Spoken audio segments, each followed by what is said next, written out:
thank you all for being here. It's awesome to see folks, and it's an honor and a privilege to be on this panel. I'm coming to you from Minneapolis, Minnesota, where a lot has happened. A lot has been happening.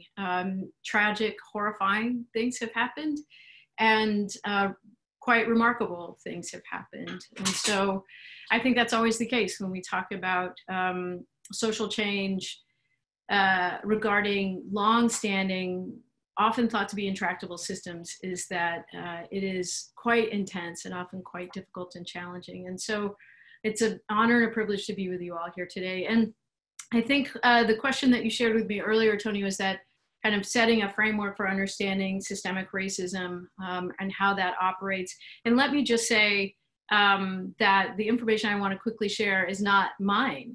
So let me be really clear about that. There have been 4 centuries of Native people and people of color articulating a concise and clear understanding of what dynamics of racial oppression look like, how they operate, how to change them in this country. And so I'm sitting in front of a number of books, not to make myself look smart, but just to center as best as possible the language and the voices and the framing that BIPOC folks have put forward for a very, very, very long time. So what I'll share is not mine. It's just an articulation of critical race theory and so much of the work that Native folks and folks of color have done to try to educate our entire society about this. So having said that, one of the most common misunderstandings of racism is that it's one person to another person.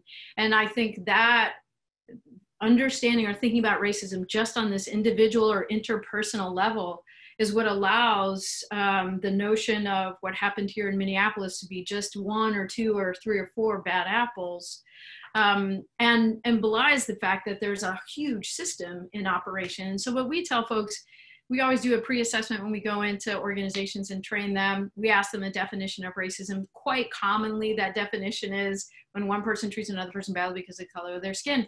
And that's the symptom, but that's not the issue. And so what we ask people to do is cast your gaze up and start to understand or continue to understand dynamics of racism in the United States as this coupling of large systems and structures that have happened and over a long period of time. So systems and history, and they continue to happen today. And so that's why some folks are saying those officers are just bad apples. And a whole host of other people are saying, no, no, no, this is actually about the systems and structures. And very much like weather, systems and structures have a huge impact on the daily lives of people on the ground. So it's not that the individual and interpersonal levels are irrelevant. It's just that that's not the place where you're going to affect extraordinary change. You actually have to move up to the systems in order to have the most change that is substantial and lasting. And very much like Congressman Allred was referencing Brian Stevenson, to simply say racism is just at that individual interpersonal level is a misdiagnosis. And if that's the prevailing belief in the United States writ large around what racism is, it's no wonder that the United States writ large has not responded well to this. And so if we understand that racism is about a system, structures, institutions, interpersonal and individual, if we see it in its biggest form and the way that it affects life on the ground, then we can start to say, oh, wow, if we look at the system of policing in this country historically over time, then we can bring ourselves to the moment of the murder of Mr. Floyd and understand it much more clearly. Not only can we diagnose it accurately, to continue that example, but we also can develop a treatment protocol, if you will, that is going to be most effective. Rather than small little moves here and there, we can actually construct an approach to systemic and structural racism that is to scale to the problem. And so what you've got is this system that's pressing down institutions, structures in our society, pressing down on communities of color and Native communities, not out of some kind of racial animus, but because of resources. And that's where, let me see if I can find where the book is on this stuff. That's where The Color of Law is an incredibly helpful reference, because Richard Rothstein outlines quite clearly the role of redlining. And redlining continues to happen for over a century in the United States, not just because white people and Native people and communities of color can't get along. Redlining happens in order to preserve resources for one group and deny or extract resources from communities of color and Native communities. So redlining in all the major cities in the United States had the best housing in the best neighborhoods reserved for white folks. And Native communities and communities of color were historically and currently marginalized and denied access to that. And if we understand that housing systemically connects to education systemically, then we can see what the impacts of redlining are of housing is immediate impacts on education. And then if we understand that education connects to employment, we can see the immediate impacts of education on economic viability. And if we understand that your economic viability often determines where you can afford to live, in conjunction with dynamics around housing like redlining, then we start to see how this structure in this system of racism works. And if you do that for centuries, in the case of redlining over a century, then you've got deeply embedded patterns that cannot be addressed or changed by one little tweak here or one adjustment there. On some level, they have to be fundamentally uprooted. And we really have to make much deeper, much more substantive change. The last thing I'll say is that there's a paired system. So as racism is pressing down, like imagine, if you will, like a tube, like a clear glass tube, and you've got some water in it that are the resources for life. If you press down, if you apply pressure to one side of the tube, the physics of that tube actually sends more resources to the other side of the tube, right? You press down, seal it up, press down, the water will move in a disproportionate way. So conjoined with the system of racism, as it presses down, it denies and extracts resources from Native communities and communities of color. For example, I so appreciate the congressman's commentary about how COVID is disproportionately affecting the Black community, but NPR reported yesterday and Science Friday did a whole episode on Native communities and Latinx communities in California and the ways that COVID is in broad ways disproportionately affecting Native communities and communities of color.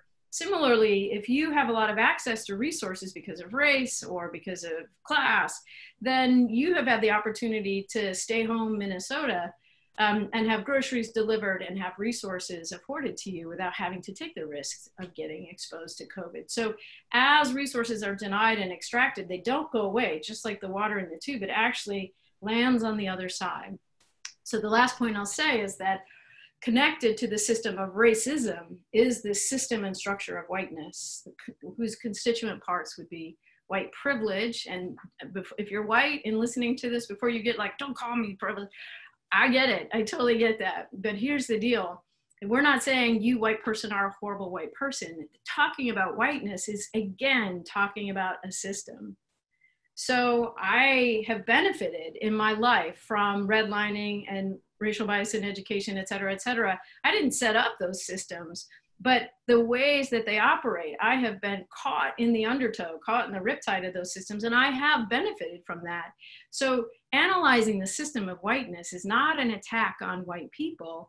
Going back to the congressman's point, it's a diagnosis of what is actually happening, but what's the whole picture here?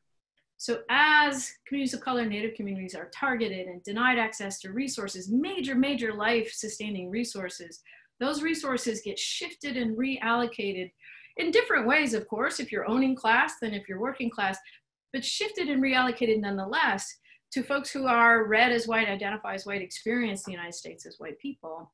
And so if we're gonna get the biggest possible picture about what is happening in terms of the system of racial oppression, it's important, critically important to name racism and critically important to name whiteness, because Mr. Floyd was murdered 5 blocks from my house, and I venture to say that if I had gone into Cup Foods and allegedly tried to pass a counterfeit $20 bill, I don't even know if that was true. We don't even know if that actually happened.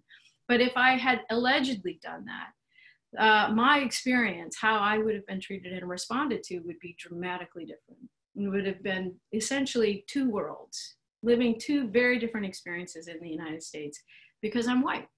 Because I'm white. Doesn't make me a bad person. So again, if you're white and you're like, you're attacking me, we're not. We're diagnosing a system, but we have to have the hard, honest conversation, not just about how racism targets communities of color. We have to have the honest, hard conversation with open hearts with a deep commitment and passion for a society that we care about, for Dallas, which you care about, have the honest conversation about both pieces of this and what's happening and what needs to change, not so that the system gets reversed, but so that we can all benefit. We can all live in safer communities, better educated communities, like everybody wins through the lens of racial justice. It doesn't reverse the situation, it actually ameliorates the situation and moves our society to a dramatically different place that's rooted in equity, it's rooted in love, it's rooted in care, it's rooted in community health and thriving. It's rooted in all the things that allow people to be their best and fullest selves. Everybody. But we've got a long road to dismantle these systems because both of these components have been in our society for 4 centuries. So 4 centuries in, it won't take 4 centuries out because we're smart, beautiful, capable people, but it will take an extraordinary effort, deep and powerful commitment, and a realigning of a moral compass that says, this has to change, and let us be the change. Let us not kick this down the road to the next generation. Let's draw the line here and say we will do whatever it takes.